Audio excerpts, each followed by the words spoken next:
while we were having a lecture, and she actually cut them, but I don't think she cut the petals. Yeah, you don't cut the petals. You do have to cut those. So here's the difference. And you can see even on Judy's. When the curve is when you have too much fabric, you take a pleat, right? So when your curve goes this way, right, it goes out away from you like a mountain, you take a pleat, right? Just like that. And that's what she did. There's one right there. There's a little one right there. Yeah. So when it's in a valley, you have to clip. So this is a valley. See, this is a mountain, and this is a valley. So if you're in a valley, you have to clip.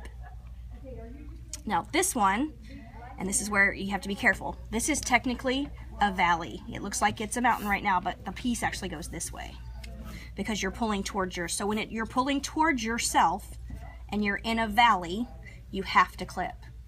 If you're on a mountain, you take a pleat, and there's a little one right there. So, and there's a little one right there. Okay. So it does help when you're doing the mountain parts to keep this seam allowance nice and small. The smaller that seam allowance, the smaller that pleat. So on the petals, everything is a mountain because you're always pulling towards yourself. So the whole time, because I'm going to pull towards myself here. Oops. Now my glue is dry and it won't stick. Stick. There it goes. And then when I turn it over, I'm still working on a mountain. He's still a mountain when I turn him over. So these edges, when you get them all stuck down, you're going to have these little flags. I call them flags. Right? So they look like this. You have two options for how to deal with these flags. And you're going to make a different decision based on how you're going to sew them down. If you are going to applique by hand, leave them.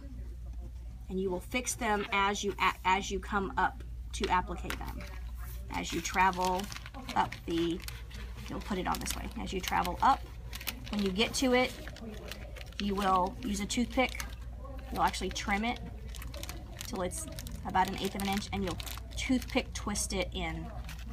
And the best way to learn how to do that is to watch Pearl Prayer's version of that on the internet. It sounds bad, but so you will be traveling up here. You'll be stitching. You'll take a stitch at the corner, leave the thread on the needle, but set the needle aside.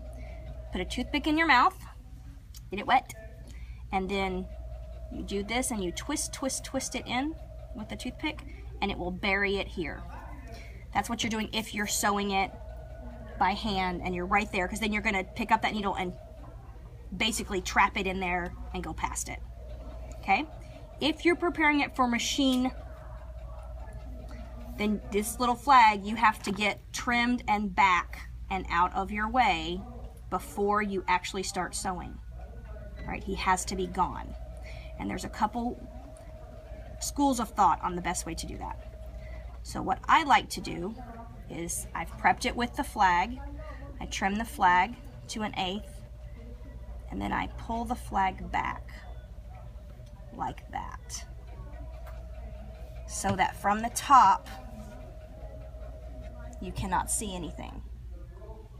Okay? You glue it down? And then I glue it in my finger like this for 10 seconds and hold it until it is solid and staying like that. And then I immediately put it here, wherever it's got to go, and glue it down with that flag fully glued under.